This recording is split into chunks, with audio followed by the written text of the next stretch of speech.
que l'Iran change de régime serait une bonne chose pour lui. Et il a été très prudent. Il a dit je n'enverrai pas de soldats. Ensuite, il peut contribuer à la déstabilisation du régime qui est en place, sans doute avec l'aide d'Israël, avec ses moyens de renseignement, on en a déjà parlé, parce que le Mossad est bien impliqué. Donc on est bien dans un changement de régime potentiel. Et moi, je le vois bien, à un moment donné, puisqu'il y a le prétexte, défendre finalement les civils, frapper là où il faudra, justement pour permettre... Ça veut dire quoi, là où il faudra, en quelques mots? Alors il y a deux possibilités, des cibles humaines qui participent au pouvoir, dans le commandement par exemple, ou des infrastructures qui contribuent à l'appareil sécuritaire.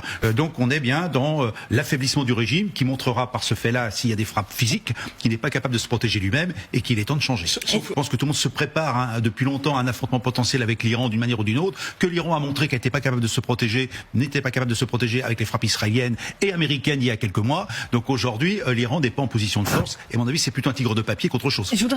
Leur souhait, c'est que l'Iran tombe. Dire que l'Iran est un tigre en papier, c'est presque hallucinant. Lors de la guerre des 12 jours, l'entité était clairement en difficulté face à l'Iran au point que les États-Unis ont dû intervenir massivement.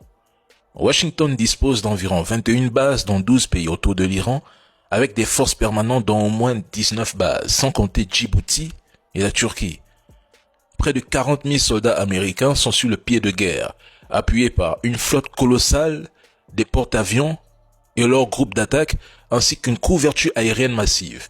Des chasseurs F-16, F-22 et F-35 ont été déployés en 2025.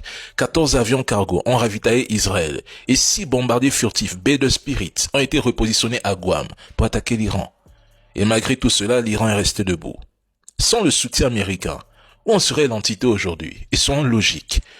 Quand des manifestations en Iran sont infiltrées et attisées par des services de renseignement étrangers et que des individus attaquent ceux qui refusent d'y participer, ce n'est plus une contestation populaire.